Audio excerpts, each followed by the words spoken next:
आजादी के बाद हिंदुस्तान में यूनियन टेरिटरी से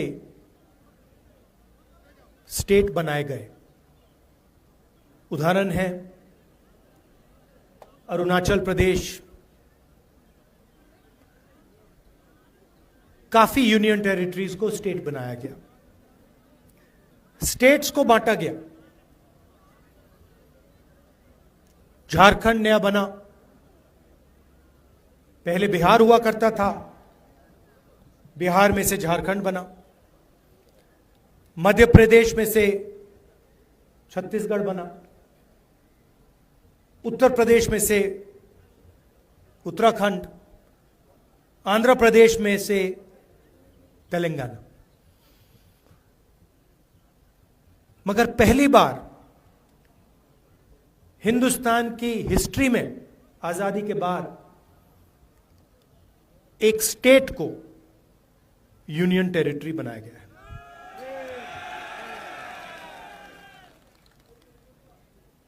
मतलब जब हम यूनियन टेरिटरी को स्टेट बनाते हैं या हम स्टेट को बांटते हैं तो हम लोकतंत्र को गहरा करते हैं, अधिकारों को और गहराई से पहुंचाते हैं। मगर जब हम स्टेट को यूनियन टेरिटरी बनाते हैं तो अधिकारों को छीना जाता है। और आपके साथ, जम्मू कश्मीर के साथ यह अन्याय हुआ है। पहली बार हिंदुस्तान की हिस्ट्री में एक स्टेट के लोगों से उनके अधिकार छीनकर उनको यूनियन टेरिटरी में बदला गया है। यूनियन टेरिटरी में और स्टेट में बहुत फर्क होता है। स्टेट में असेंबली होती है, लोगों की आवाज होती है, उनके अधिकार होते हैं। और स्टेट के लोग अपने स्टेट को चलाते हैं, चाहे वो टूरिज्म हो, बिजनेस हो, माइनिंग हो, जो भी है, स्टेट के लोग स्टेट को चलाते हैं। और स्टेट के लोग अपनी असेंबली में अलग अलग कानून बनाते हैं। 1947 में हिंदुस्तान ने राजाओं को, महाराजाओं को परे करके लोकतांत्रिक अधिकार हमारी जनता को दिया था। कॉन्स्टिट्यूशन उसका चिन्ह है। पहली बार एक स्टेट से उनका अधिकार छीना गया है और हमारा कर्तव्य बनता है, हमारी जिम्मेदारी बनती है, सिर्फ कांग्रेस पार्टी और नेशनल कॉन्फ्रेंस की नहीं, सिर्फ इंडिया गठबंधन के लोगों को नहीं, मगर हिंदुस्तान के हर नागरिक की जिम्मेदारी है कि जम्मू कश्मीर को स्टेटहुड वापस दिया जाए। और मैं आपको यहां बताने आया हूं कि बीजेपी कुछ भी कह ले, आरएसएस कुछ भी कह ले, हम जम्मू कश्मीर के लोगों को उनका स्टेटहुड वापस देने जा रहे हैं। हम चाहते थे कि चुनाव से पहले मामला तय हो जाए और चुनाव से पहले जम्मू कश्मीर को स्टेटहुड मिले। मगर बीजेपी नहीं चाहती थी। उन्होंने कहा कि पहले चुनाव करो, ठीक है, मंजूर है, मगर स्टेटहुड मिलेगा। आप देखना, मैं आपको गारंटी करके कह रहा हूं, या ये स्टेटहुड देंगे, नहीं तो फिर अगली सरकार जो दिल्ली में आएगी, इंडिया गठबंधन की सरकार आएगी, उनका पहला काम होगा आपको स्टेटहुड देने का। और हम तब तक नहीं रुकने वाले हम इन पर दबाव डालेंगे पार्लियामेंट में, यहां पर, कि ये जो आपको स्टेटहुड से यूनियन टेरिटरी बनाया गया है, जो पहली बार हुआ है, इसको रिवर्स करना है और आपको स्टेटहुड देना है। यहां पे कहा जाता है कि एलजी जम्मू एंड कश्मीर को चलाता है, बट सचमुच में वो एलजी शब्द गलत है। जैसे पहले राजा महाराजा होते थे, वैसे ही ये 21वीं सदी के राजा हैं। जो ये करना चाहते हैं करते हैं, जो भी करना चाहते हैं करते हैं। और सच्चाई है कि जम्मू कश्मीर के लोगों को ना रोजगार मिलता है, ना फायदा होता है, और यहां आपके जो राजा बैठे हुए हैं वो पूरा का पूरा फायदा बाहर के लोगों को दिलवा रहे हैं। चाहे वो आपके स्मॉल और मीडियम बिजनेसेस हो, बिजली का पैसा आपसे ले लेते हैं, बिजली का बिल बढ़ा देते हैं, इलेक्ट्रॉनिक मीटर लगा देते हैं, उसके बारे में कुछ नहीं करेंगे, मगर आपका अधिकार ले लेंगे।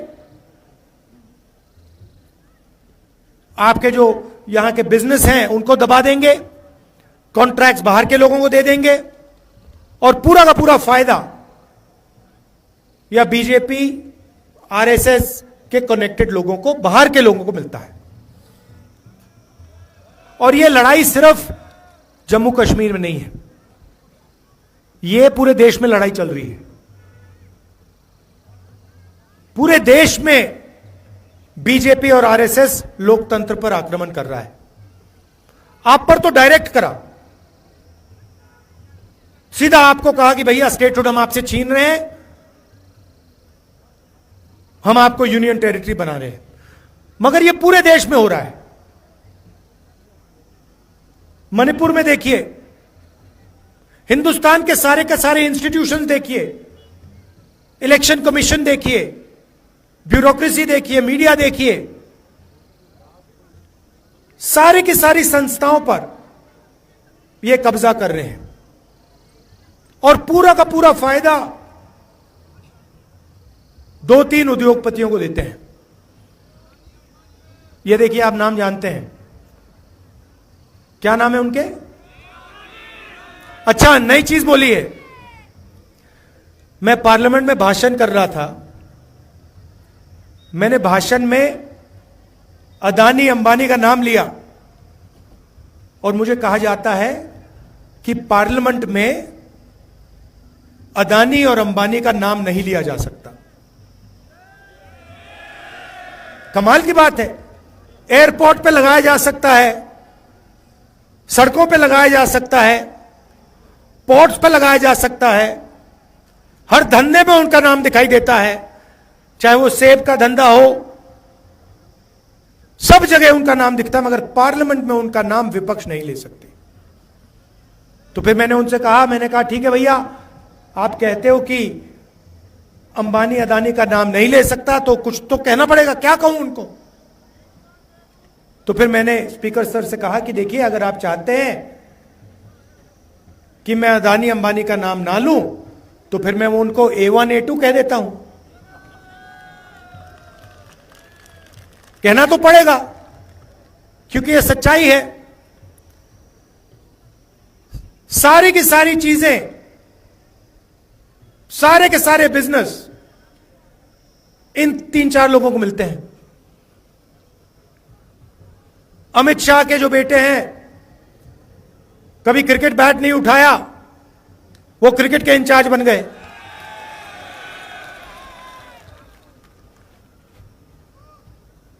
तो 6-7 लोग देश को चला रहे हैं और सोचते हैं कि हिंदुस्तान की जनता, जम्मू कश्मीर की जनता, बाकी स्टेट्स की जनता चुप रहेगी। आपने देखा होगा, चुनाव से पहले नरेंद्र मोदी छाती फुला के आते थे, देखा था आपने? 56 इंच गायब हो गई ना, 56 इंच की छाती। इंडिया गठबंधन ने हिंदुस्तान के प्राइम मिनिस्टर की कॉन्फिडेंस उड़ा दी, बिल्कुल उड़ा दी। वो आपको तो दूर से दिखते हैं ना, मैं तो पार्लियामेंट में उनके सामने बैठता हूं, तो मुझे तो डायरेक्ट दिखता है हो क्या रहा है। बिल्कुल पूरी की पूरी कॉन्फिडेंस खत्म हो गई। जो पहले नरेंद्र मोदी थे 56 इंच छाती वाले, वो हैं नहीं, खत्म हो गए वो, उनकी कॉन्फिडेंस गई।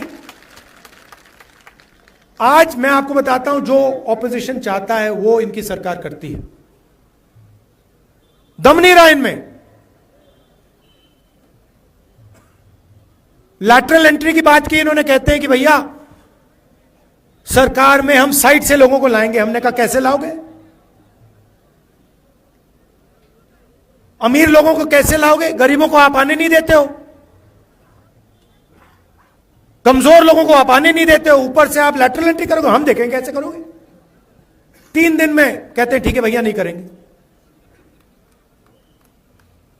तो आजकल सरकार ऑपोजिशन चला रही है, सच्चाई है। जो भी हम चाहते हैं हम करवा देंगे, और हम स्टेटहुड चाहते हैं, जम्मू कश्मीर का स्टेटहुड हम करा देंगे। लड़ाई विचारधारा की है। एक तरफ नफरत, हिंसा, दूसरी तरफ मोहब्बत, भाईचारा। पूरे देश में ये लोगों को बांटते हैं। एक धर्म को दूसरे धर्म से लड़ाएंगे, हिंदू को मुस्लिम से, मुस्लिम को सिख से, को क्रिश्चियन से। फिर हरियाणा में जाट, नॉन जाट, मणिपुर में किसी और को लड़ा देंगे, उत्तर प्रदेश में किसी और को लड़ा देंगे। जहां भी ये जाते हैं, या एक जात को दूसरी जात से लड़ाएंगे, एक धर्म को दूसरी धर्म से लड़ाएंगे, एक भाषा को दूसरी भाषा से लड़ा देंगे। तमिलनाडु में जाके कहते हैं भैया आप तमिल नहीं बोल सकते, आप हिंदी बोलोगे। तो जहां भी जाते हैं नफरत फैलाते हैं, और लक्ष्य है कि 2-3 लोगों को पूरा का पूरा हिंदुस्तान का धन पकड़ा दिया जाए। जनता को लड़ाओ, नफरत फैलाओ, और A1 और A2 को हिंदुस्तान के सारे बिजनेस पकड़ा दो। नोटबंदी उनके लिए की, गलत GST उनके लिए लागू की, और हमने क्या किया? नफरत के बाजार में मोहब्बत की दुकान खोली। 4000 किलोमीटर कांग्रेस पार्टी के कार्यकर्ता फारूक अब्दुल्ला जी आए, इंडिया गठबंधन के लोग आए, 4000 किलोमीटर हम चले। क्यों? नफरत को मिटाने के लिए, हिंसा को मिटाने के लिए।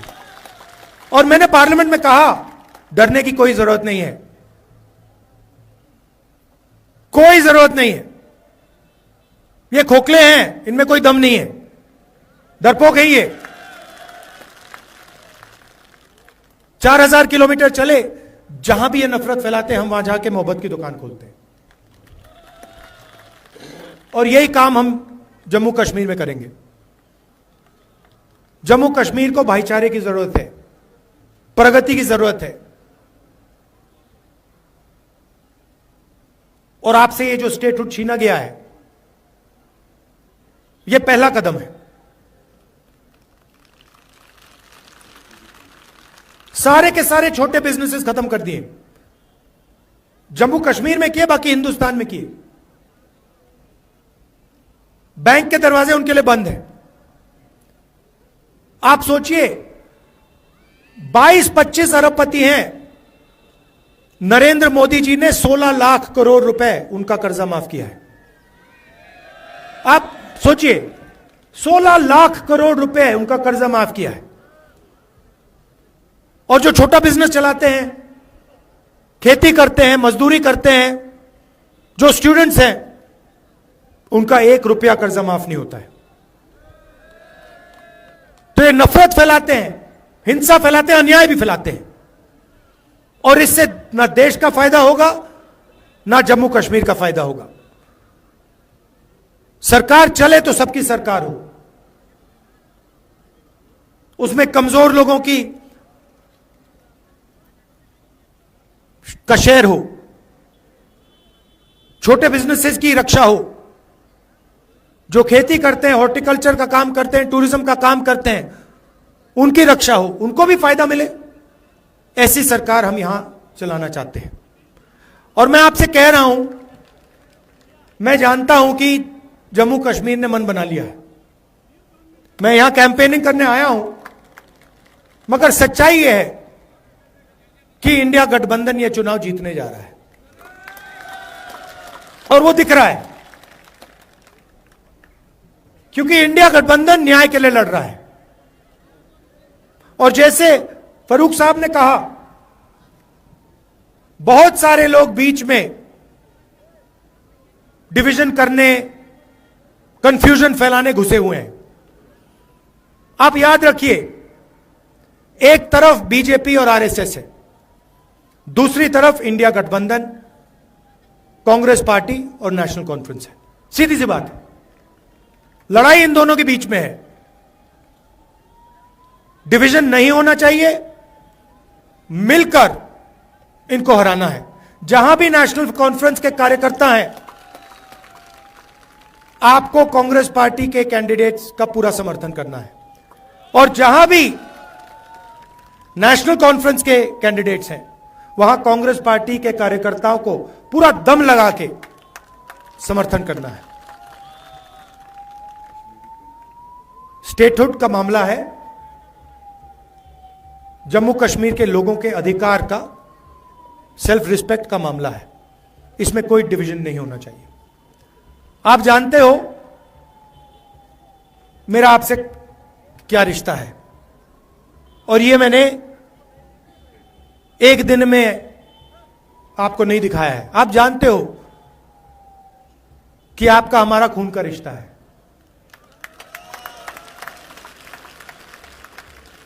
ये राजनीतिक रिश्ता नहीं है, ये पुराना रिश्ता है, खून का रिश्ता है। चाहे राजीव जी हो, इंदिरा जी हो, जवाहरलाल नेहरू जी हो, ये बहुत पुराना रिश्ता है। और जो भी आप मुझसे चाहें,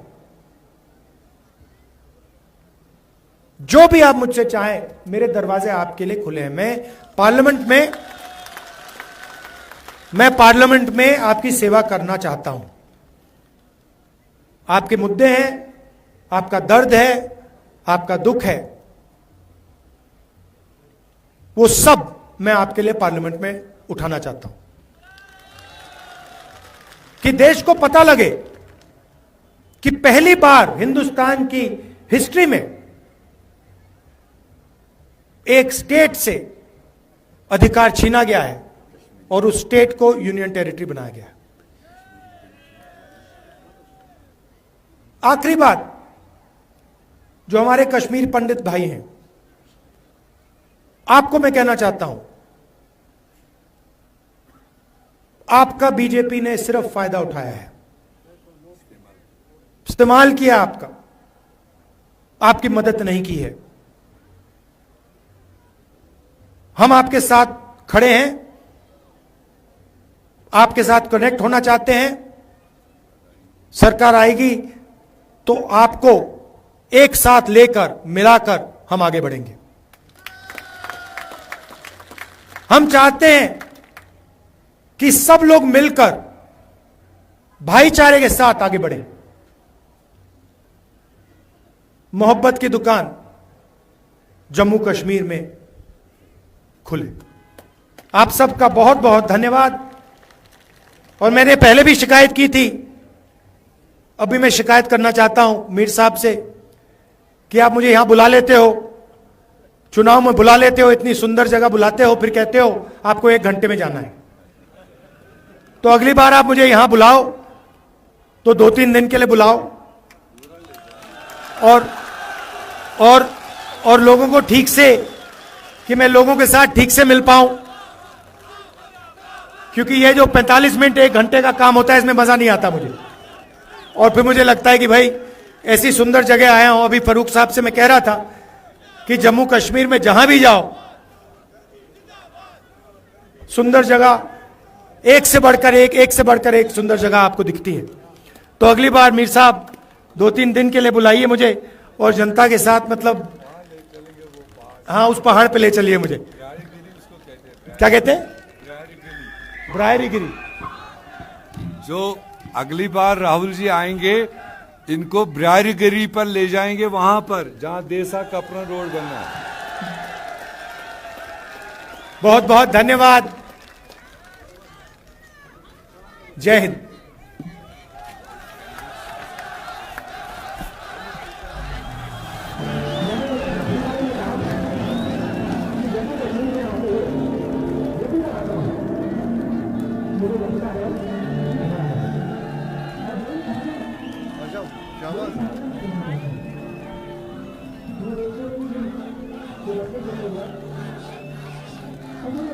कहाँ गया?